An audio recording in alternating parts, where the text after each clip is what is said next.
إنها جبال روينزوري التي تقع في شرق إفريقيا وشمال خط الاستواء مباشرة. ويعتقد أن تلك هي جبال القمر التي وصفها الجغرافي المصري كلوديوس بطليموس الذي عاش في مدينة الإسكندرية في القرن الثاني الميلادي. وتعرف جبال روينزوري بأنها جبال الألب الإفريقية لتعدد قممها المرتفعة. تكونت جبال روينزوري منذ حوالي 3 ملايين عام وبها 6 قمم، ويبلغ ارتفاع أعلى قمة حوالي 5000 متر وتسمى قمة مارغريتا.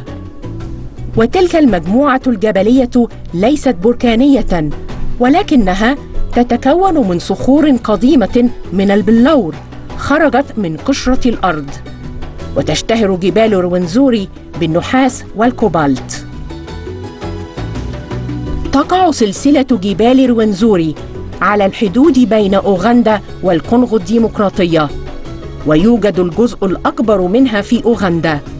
وتمتد جبال روينزوري لمسافة حوالي 130 كيلومتر بين بحيرة أدوود وبحيرة ألبرت. تغذي الثلوج الذائبة من جبال روينزوري نهر سمليكي الذي يصب في بحيرة ألبرت، ثم تغادر مياه نهر النيل بحيرة ألبرت متجهة شمالاً إلى السودان ومصر. تشهد منطقة روينزوري في أوغندا عملية هامة لصناعة الثروة، مثلها في ذلك مثل مناطق عديدة في البلاد. ويرحب المشاركون في تلك العملية بالتعاون المثمر مع مصر وبلاد أخرى. أشهر عملية سلمية يقوم بتنفيذها الجيش الأوغندي هي عملية خلق الثروة أو Operation Wealth Creation لدعم الأمن الغذائي ورفع مستوى المعيشة في أوغندا. ويلعب القطاع الخاص دوراً هاماً في هذه العملية بالتعاون مع الجيش الأوغندي الذي يتطلع إلى تعاون أكبر مع الجيش المصري في مجالات عدة، من جبال روينزوري بغرب أوغندا وهي مصدر من مصادر نهر النيل، ومن الحدود التي تفصل بين أوغندا والكونغو الديمقراطية. أهلاً ومرحباً بكم في برنامج On Africa. تشتهر أوغندا بمواردها الطبيعية الغزيرة وأراضيها الخصبة وبحيراتها المتعددة وأمطارها الوفيرة. ويعتقد أن أوغندا يمكن أن تغذي قارة إفريقيا بأكملها إذا تمت زراعة أوغندا تجارياً. يبلغ تعداد سكان أوغندا حوالي 38 مليون نسمة، ويعمل بالقطاع الزراعي حوالي 66% من الأيدي العاملة، وتعيش أغلبية السكان في المناطق الريفية. بدأت قصة عملية خلق أو صناعة الثروة Operation Wealth Creation بعد أن أكد الرئيس الأوغندي يواري موسيفيني مراراً على أهمية صناعة الثروة في بلاده من خلال دعم قطاع الزراعة والصناعة الحيوانية وتحديثه، ومما يدعم التجارة والاستثمار. وكان الدافع الرئيسي لتلك العملية هو كسر دائرة الفقر التي يعاني منها حوالي 68% من الأوغنديين بسبب قيامهم بأنشطة اقتصاد الكفاف التي تسد حاجتهم المعيشية الأساسية فقط وتجعلهم يعيشون على حد الكفاف، وذلك بدلاً من مزاولتهم أنشطة الاقتصاد النقدي التي تحقق الربح وتعظمه. قام الرئيس الأوغندي بتدشين عملية صناعة الثروة في عام 2013، وتولى الجيش الأوغندي إدارة العملية وتنفيذها. وكان لأون أفريكا هذا اللقاء أثناء احتفال أوغندا باليوم الوطني للأبطال في 9 يونيو 2017. General Salim Saleh is the chief coordinator of this effort, this intervention in creating wealth to the people who fall under the category of the 68% of our population. What's the significance of Operation Wealth Creation, and how can Egypt contribute and support Operation Wealth Creation? This intervention of Operation Wealth Creation it is significant enough because it is an intervention that is supposed to increase our production in different commodity items. For instance, there's coffee, there's tea, there's cocoa, and then there are fruits, and then animal husbandry. In doing this, it helps us to interface with Egypt in terms of what Egypt can consume. Yes. What Egypt can consume, and we know Egypt may wish to enjoy coffee. It may be interested to enjoy tea, may be interested to enjoy cocoa, and also Egypt is already able to take beef, which we have quite in plenty. We have international abattoirs, which is processing meat for international market. So I think there's quite a lot that we can share with Egypt in this effort. We know very well that Uganda and Egypt, we share one water source, that is the River Nile, and Egypt has always come in to ensure that the water of the River Nile is cleaned of the water icing, so that this water can give us enough production, turning this water for production rather than relying on rain-fed agriculture. So together with Egypt, we can be a regional and international basket in terms of food security and in terms of cash crops. How do you see Operation Wealth Creation 5 years from now? In 5 years from now, we shall have pulled out of poverty the 68% of our population. They will all be in a man economy, and in doing that, the production would have gone up, and every other person in the region would be able to have enough and would now be able even to serve other upcoming international market. Why do you call it operation? Why didn't you call it project or program? We call it operation because we in the military have come to give an effort in agriculture sector and also to bring in our experience as the military. And this is an operation other than war, where we only bring our experience in terms of strategy, in terms of planning, and in terms of implementation. So you mean this is a peace operation? This is a peace operation, but looking at how to create wealth to the people who have lived for long without breaking even. Because we bring the aspect of mindset change, we bring about new methods of agriculture in farming, we bring the issue of value addition in order to make this farmer not be exploited, but they sell a finished product that can give them mileage in whatever they are doing in agriculture sector. Congratulations on Heroes Day. Thank you very much, Ma'am, and thank you for choosing to be here on this particular important day in our historical achievement of our country. Thank you so much. I thank all the viewers who have opportunity to view us on this very important occasion. Thank you, sir. Thank you. وفي بداية الأمر واجه الجيش الأوغندي الكثير من الجدل بسبب إدارته لعملية صناعة الثروة التي اعتبرت تدخلاً منه في قطاع الزراعة. ودارت أسئلة عدة حول مدى تهميش الجيش الأوغندي لبعض قطاعات الدولة. هذا ورغم أنه طبقاً للمادة 209 من دستور جمهورية أوغندا لعام 1995، فإن الجيش الأوغندي منوط به الاشتراك في الأنشطة الإنتاجية بهدف تحقيق التنمية في البلاد. اكتشف الجيش الأوغندي أن مشكلة الزراعة في أوغندا مشكلة لوجستية بحتة، فركز جهوده على التنسيق بين مؤسسات الدولة وقطاعاتها وتحقيق التكامل فيما بينها بهدف دعم التنمية الزراعية، وهذا إلى جانب التعاون مع المزارع الأوغندي والقطاع الخاص. توجهنا إلى منطقة روانزوري، حيث شركة رويال للنباتات والمشاتل بمقاطعة تشانجيرو حوالي 275 كيلومتر غرب العاصمة الأوغندية كامبالا. تقوم الشركة الخاصة بإنتاج الشتلات وبيعها لكبار المزارعين وصغارهم وإمدادهم بالمعلومات مجاناً. تقابلنا مع القائمين على زراعة مكسرات الماكاداميا والبن والموز للتعرف على مدى إسهام القطاع الخاص في عملية صناعة الثروة ومدى نجاح الجيش الأوغندي في إدارة تلك العملية وتنفيذها. How is Operation Wealth Creation helping you and the farmers to keep the whole process efficient? So by supervising the operation of distribution of the seedlings to the farmers. For example, during the distribution, they make sure that each and every farmer receives the quantity which he can be able to manage.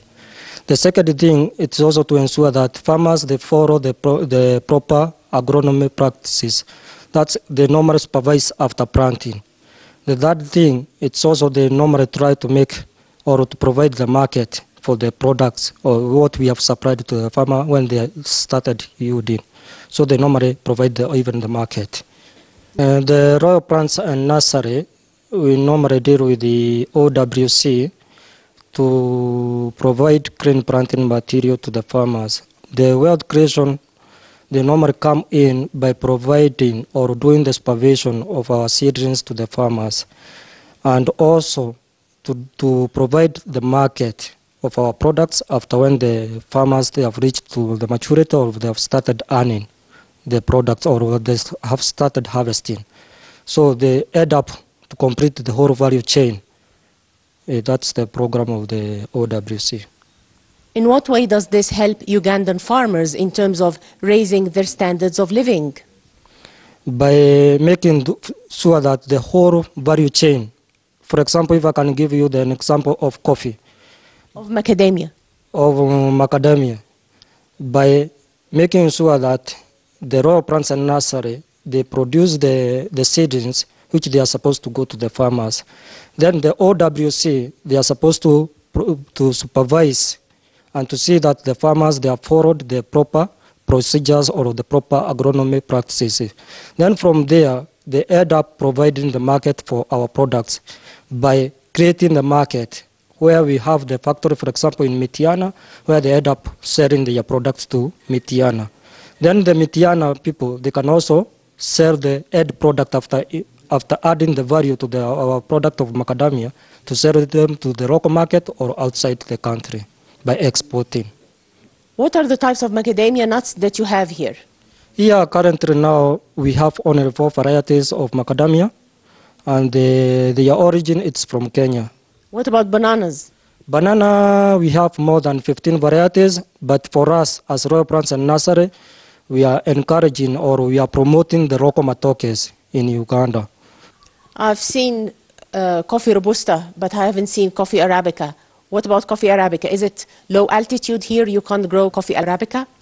It's not that we don't have the Arabica coffee, but we are still waiting for the government to release that product to us, because for us we are dealing with only the varieties which they are resistant to the wilt. We don't want to give to any varieties to the farmers which later on it is going to be affected by the disease of the wilt. So we are just waiting for the farmer for the government to release the resistance varieties for Arabica.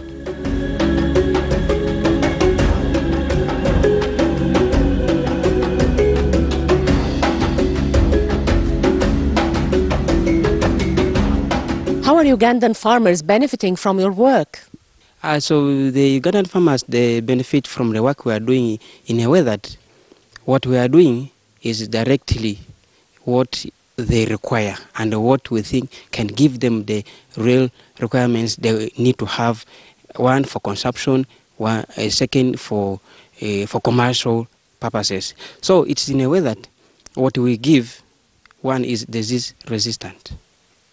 2, it is a high yielding material. 3, we give them the same kind of plantlets. That is, assuming you give them one banana plantlet, it's all throughout. So whatever you give them, they are sure of what they are going to get out from what we are giving them. So that's one of the greatest benefits they will ever have from our work. How do you make sure that your laboratory work will actually help the farmers? So that's very good. It's because people who are working inside, they are all trained, they are skilled. So what they are doing, they are sure of. And what I'm giving to my farmer is what I was trained to do. So I cannot give my farmer what I don't know. How does Operation Wealth Creation make the whole process a success? Yes. That's why whenever you go, if they have a link or if they have a project that is run by a company, either private or government, they must always go and supervise. And they always follow. If they have like given me a contract to give plantlets to the farmers, they always come on ground to check.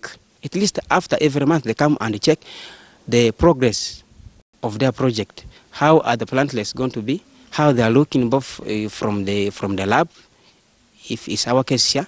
Second, in the nursery. Even they go up to the field to check how they are performing.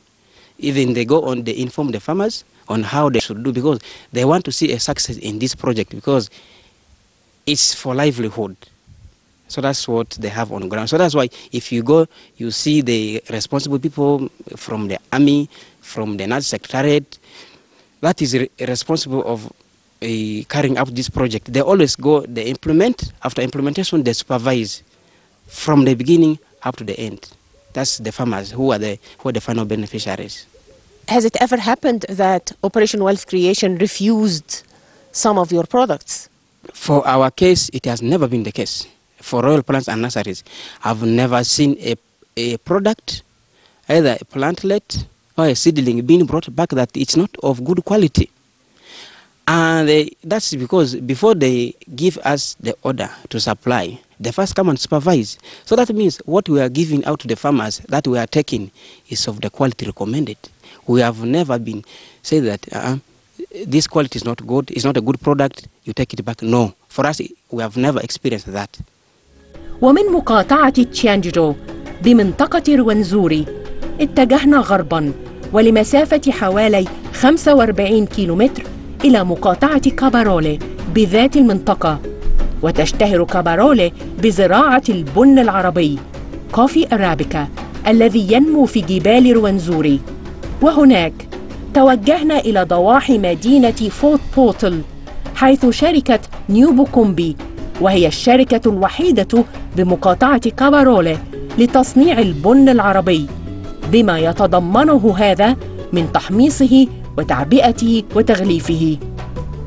تقوم شركة نيو بوكومبي الخاصة بتصدير البن العربي من خلال كامبالا إلى الولايات المتحدة، وتتطلع الشركة إلى تصدير البن لمصر. اصطحبنا ديفيد المدير التنفيذي لشركة نيو بوكومبي التي يقع مصنعها في أسفل جبال روانزوري إلى أعالي الجبال لنستكمل قصة عملية صناعة الثروة من خلال زراعة البن العربي. أتسلق الآن جبال روانزوري للوصول إلى القمة، حيث مزارع البن التي يملكها الفلاحون الأوغنديون، حتى أعرف رأيهم في عملية خلق الثروة أو Operation Wealth Creation التي يديرها الجيش الأوغندي. يتراوح ارتفاع جبال روانزوري بين حوالي 1670 و 5000 متر. وأثناء تسلق جبال روانزوري شاهدنا كيف يتبع المزارعون الأوغنديون أسلوب الزراعة الذي ينصح به الرئيس الأوغندي، والذي ينفذ في مقاطعة كابارولي وأماكن أخرى بهدف تنويع الإنتاج وزيادة الدخل. يقسم المزارع أرضه لكي يزرع المحاصيل النقدية مثل البن في جزء منها، والفاكهة في جزء آخر، ويربي الحيوانات والطيور مثل الأبقار والدواجن في جزء ثالث، ويزرع الموز أو أي محصول آخر في جزء رابع من أرضه لسد حاجته وحاجة عائلته من الغذاء. We're 1900 meters above sea level in Rwenzori Mountains. What does it take to grow good coffee? Well, first of all, the people who grow the coffee in this area have been traditionally growing coffee for the last, I think, maybe 100 years, 50 to 100 years. So they know how to do it very well. But I think that the government has had to reinforce their efforts through the Operation Wealth Creation to make sure that they get up to best practice so that their productivity can increase. How do you rate the performance of Operation Wealth Creation?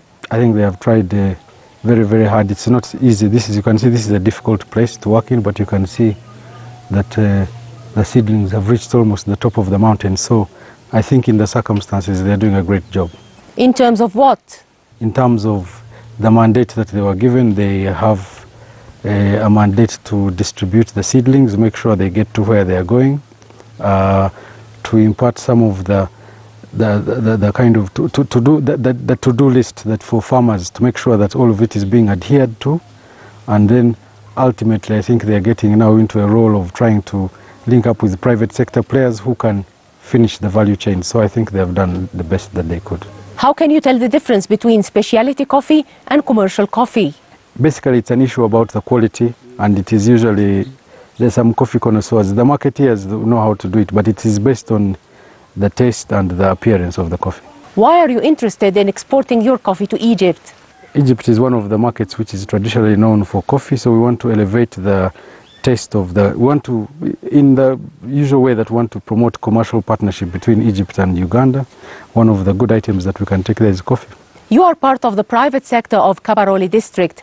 How are you cooperating with Operation Wealth Creation?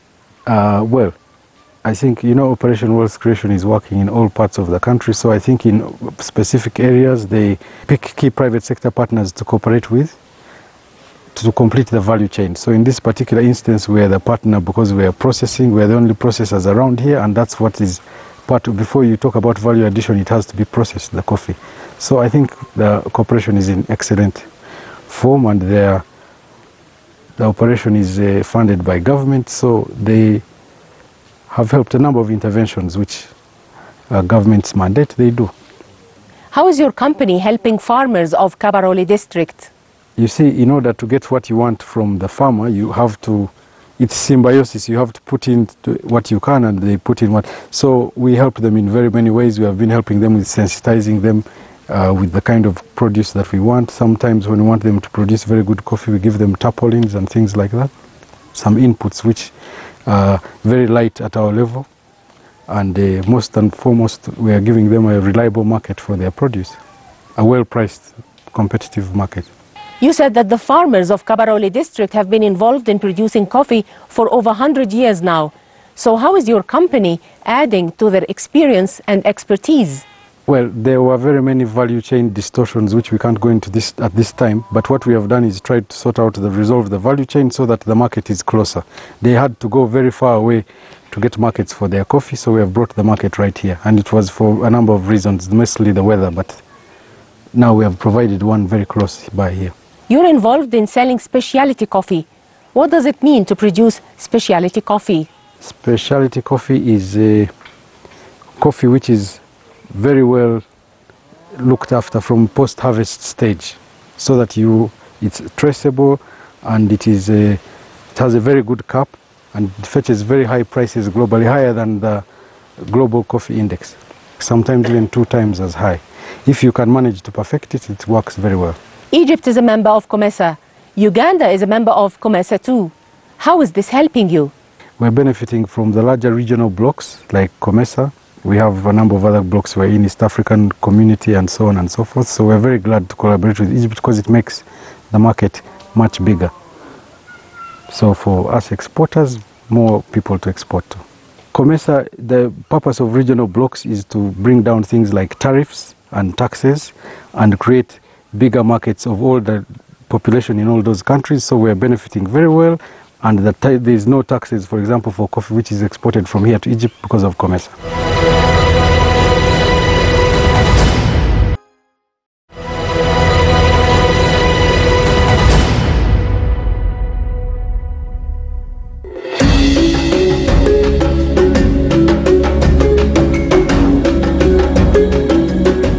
What would you tell us about Kabarole district?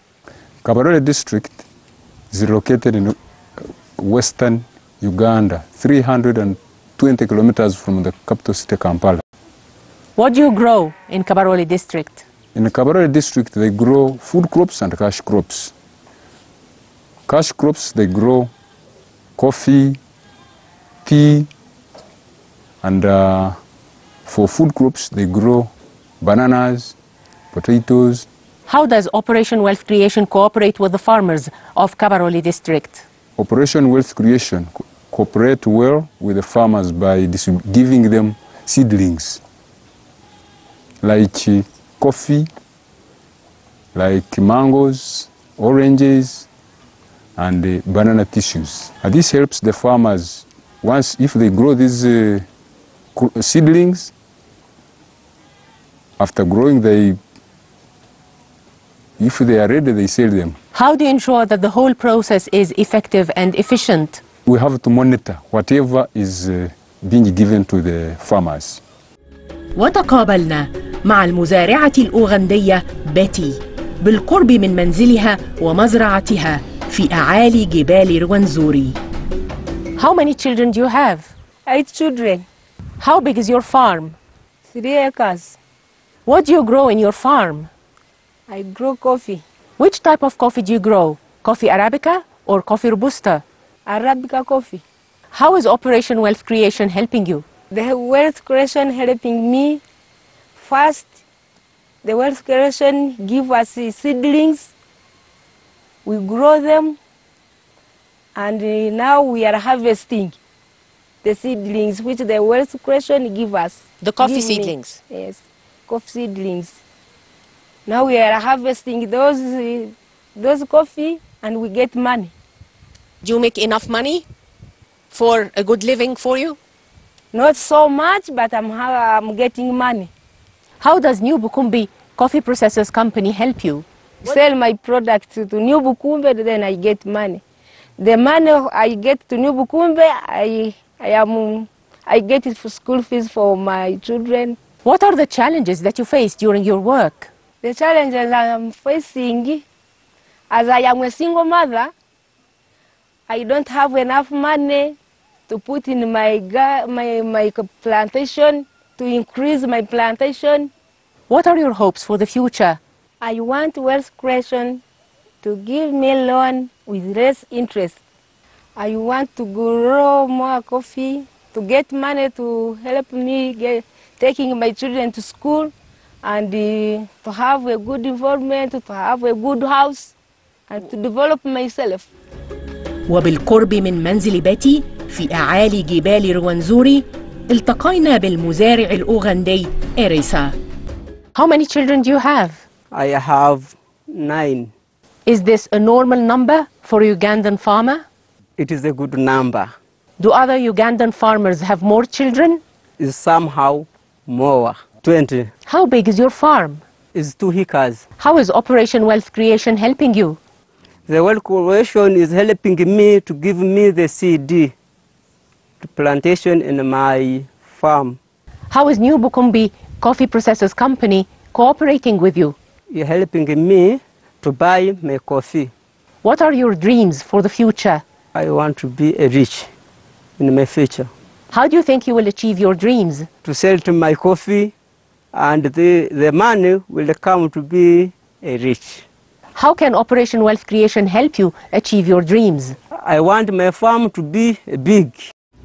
وفي مرتفعات روانزوري تقابلنا أيضاً مع الرائد جيمس نكوجو الذي كرمه الرئيس يواري موسيفيني أثناء احتفال أوغندا باليوم الوطني للأبطال في 9 يونيو 2017.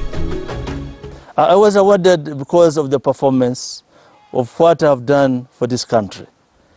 To where it has come from, to where it is to date.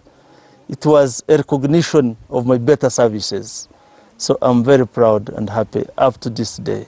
One of the things I've done for my country is to bring peace and stability. You know, this country has gone through a lot, right from independence, right around 1962 up to this date. There have been a lot of wars. But since we got the clear leadership of President Yoweri Museveni, where I participated myself to see that sanity is brought back to this country and to normality. I was one of those people who have really done it to see that peace is back to this country. And again, to fight poverty. You know, poverty is another kind of war which we are engaged in. As Operation Wealth Creation, we are doing our best see that we kick poverty out of Uganda and create wealth. لم يستطيع المرء تفهم مدى صعوبة الحياة والزراعة في أعالي جبال روانزوري إلا بعد تسلق تلك المرتفعات لمدة ساعة بعد سقوط الأمطار مباشرة، حيث تتحول التربة الخصبة إلى وحل. ساعدتني بيتي، فلاحة أوغندية صلبة، على النزول من ارتفاع يبلغ حوالي 1900 متر بجبال روانزوري الشديدة الانحدار. تولى الرئيس يواري موسيفيني الحكم في أوغندا في عام 1986، وقد ساهم الأبطال المناضلون من أجل الحرية في دعم الأمن والاستقرار والسلام في البلاد، وأدى هذا إلى تهيئة مناخ ملائم لتنفيذ عملية صناعة الثروة بهدف دعم التنمية الزراعية والتجارة والاستثمار. ومن المنتظر أن تحقق تلك العملية رؤيتها في عام 2020. وفي إطار مناخ الأمن والاستقرار الذي تشهده أوغندا، يتطلع وزير الدولة للدفاع وشؤون المحاربين القدامى برايت رواميراما إلى مزيد من التعاون مع الجيش المصري والمستثمر المصري. وجدير بالذكر أن رواميراما كان أحد الأبطال المناضلين من أجل حرية أوغندا. President Museveni, he led a guerrilla and a protracted guerrilla warfare, and he led a revolution against bad dictatorship. He won the war, and I'm very proud to associate myself with that war. And he has served this country for 30 years, from zero budget to almost a middle income state, because we can now finance our infrastructure development using Ugandan money. So we are headed for a middle income class by year 2020. We have our freedom fighters who died in the cause to liberate this country, and there are many. Some of my colleagues did not make it back from the bush. They died, and we celebrated them. We call them heroes because they have liberated Uganda. If Uganda was what it was, you would not be here, madam. It was not, Uganda was not a good place to visit.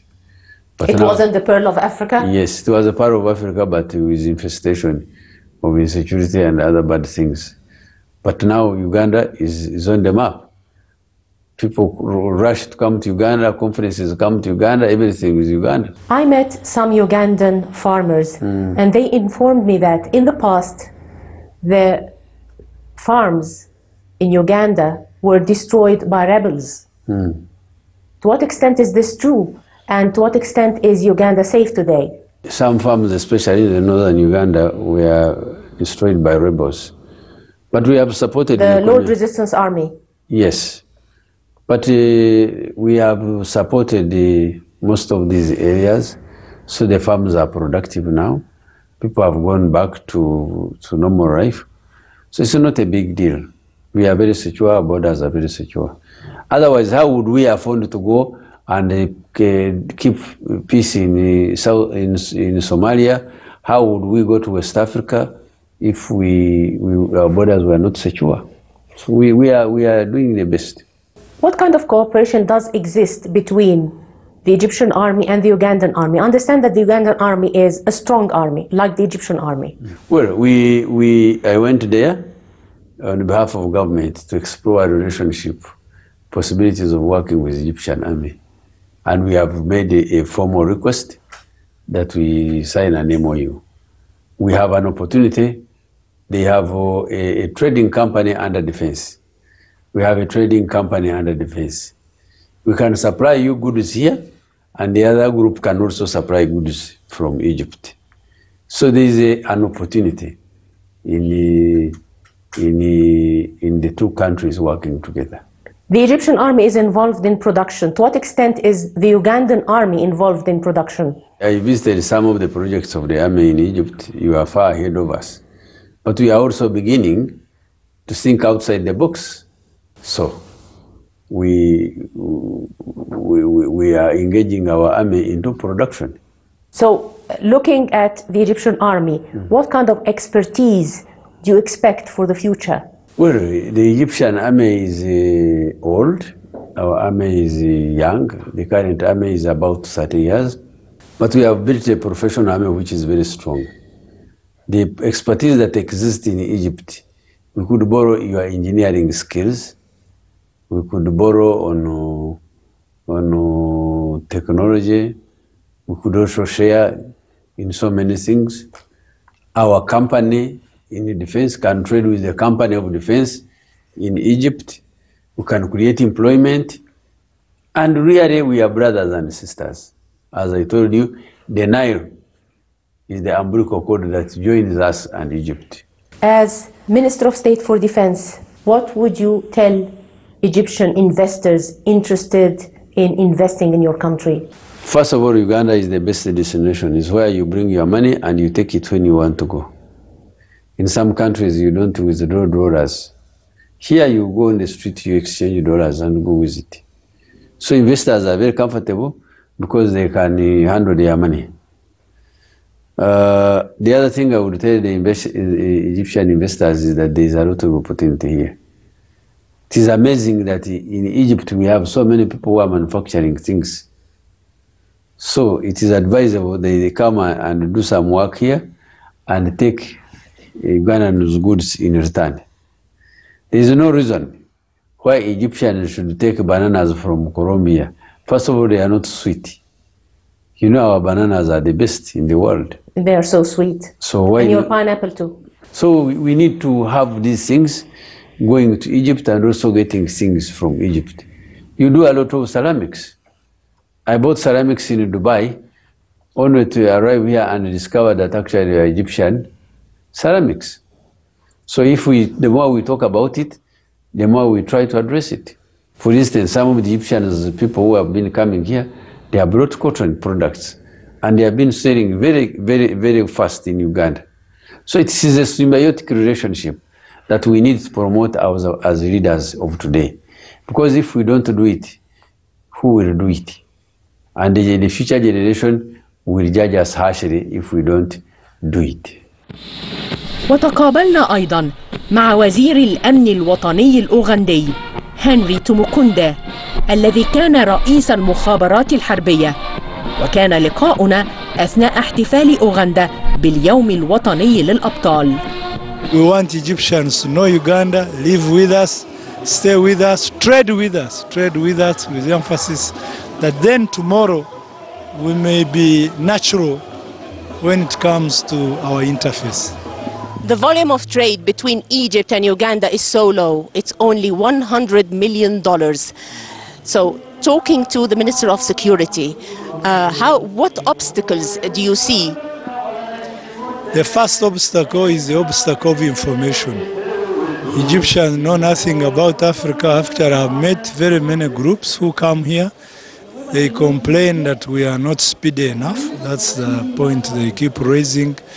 But the far we are is very good. We have a good embassy staff in Egypt who are working hard on connecting Egyptians to here. But the fundamental point is that, for example, goods cost the same price in Egypt as they cost in China, for some of the ones we have cared to investigate. So I don't see why any Ugandan would go to China if Egypt can provide the same products. And it reaches here in only 20 days. So I think it's about how much we do between ourselves. I think the Egyptian diplomacy concentrates on the Arab world and so on. But you, having been the head of the liberation of Africa, you must reconnect with Africa. Africa is Africa as is defined. This is excellent. Well, how would you compare relations today between Egypt and Uganda compared to before? Don't you think it's better now? The relations are much better. So we now work from a completely different platform. And I'm told General Sisi is very keen on reconnecting with Africa. I think since that is a priority in his own diplomacy, I am sure that will be very, very helpful for us. But Uganda is cardinal, it's central, We are the heart of Africa. We are the source of the Nile, which seems to consume a lot of your mind and interest. So relating with Uganda is largely more of your interest than our own. So, in terms of future cooperation, what do you envisage in terms of future cooperation in the field of security between Egypt and Uganda? We already have quite a lot of relations with Egypt on security. We handle some common training together and other facts that I cannot raise here. But what usually sustains a relationship is trade. Once we have financial benefits from each side, you can be very sure that's more entrenched relationship than you'll have by other reasons. And then, of course, now, as I said before, General Sisi's interest in Africa will certainly take us another direction. So from Egypt, congratulations again, sir, on Heroes Day. Thank you very much, and please pass our good message to the Egyptians that there are better places where is here. يقع مشروع مصر أوغندا للأمن الغذائي في مدينة بومبو بمقاطعة لويرو حوالي 35 كيلومتر شمال العاصمة كامبالا. يتعاون المشروع مع الجيش الأوغندي لإنجاح عملية صناعة الثروة من خلال تعظيم الاستفادة من الثروة الحيوانية التي تبلغ حوالي 20 مليون رأس من الأبقار في أوغندا. وهناك حاجة إلى المزيد من المستثمرين المصريين في مجالات عدة في أوغندا. الحقيقة إنه أوغندا الفلاح لما بيربي هو بيربي علشان يبيع البقرة علشان يقدر يغطي مصروفات حياته. هو ما بيبصش لناحية التصدير لأن هي مش في دماغه. لكن احنا الحقيقة لما فكرنا ان احنا نيجي هنا نظرا لتوافر هذه الثروة الموجودة، فلابد ان احنا نعمل اضافة او نعمل added value على هذه المشروعات بالناحية الصناعية، بحيث ان احنا نقدر نستفيد من الثروة اللي موجودة اللي غنية بيها اوغندا ونحطها في اطار صناعي منظم، بحيث ان احنا نقدر ناخد هذه الثروة الحيوانية ونذبح الحيوانات ونعمل الإجراءات بتاعة التصنيع، بحيث ان احنا نقدر نستفيد من هذه الثروة في التصدير. فاحنا دخلنا على اوغندا ثقافة تصدير اللحوم، ما كانش موجودة عندهم. يعني موجودة عندهم ثروة حيوانية عظيمة جدا جدا، ولكن ما كانش فيه اي نوع من الاضافة او القيمة المضافة اللي يحطوها علشان خاطر يعظم هذه الثروة. فالحقيقة ان هو ده كانت فكرة المشروع. تساهم عملية صناعة الثروة في دعم جهود أوغندا في تنمية وتحديث قطاع الزراعة والصناعة الحيوانية وتنشيط التجارة والاستثمار وتطبيق شعار صنع في أوغندا. تم تدشين عملية صناعة الثروة في عام 2013، وقام الجيش الأوغندي بإدارة تلك العملية السلمية بتعليمات من الرئيس الأوغندي، بعد أن تلقى الرئيس يويري موسيفيني انتقادات عدة لأداء إحدى مؤسسات وزارة الزراعة الأوغندية. تعاون الجيش الأوغندي مع مؤسسات الدولة المعنية بقطاع الزراعة والمزارعين والقطاع الخاص، وقد أكد الجيش على أنه سينسحب من عملية صناعة الثروة متى تم تحقيق الهدف منها، كما يحدث في أي عملية عسكرية. توجهنا إلى القصر الرئاسي في كامبالا للتعرف على رأي سيدة أوغندا الأولى جانيت موسيفيني في العملية السلمية والمبادرة الوطنية التي ينفذها الجيش الأوغندي في كل أنحاء بلادها. Talking about food security, what do you think of Operation Wealth Creation? I think it's a very good initiative, and I pray that it can be well implemented. If it is well implemented, it can change a lot in our communities. So the challenge is how we do it, and I hope that we will do it as we ought. Then it will make an impact in our rural communities.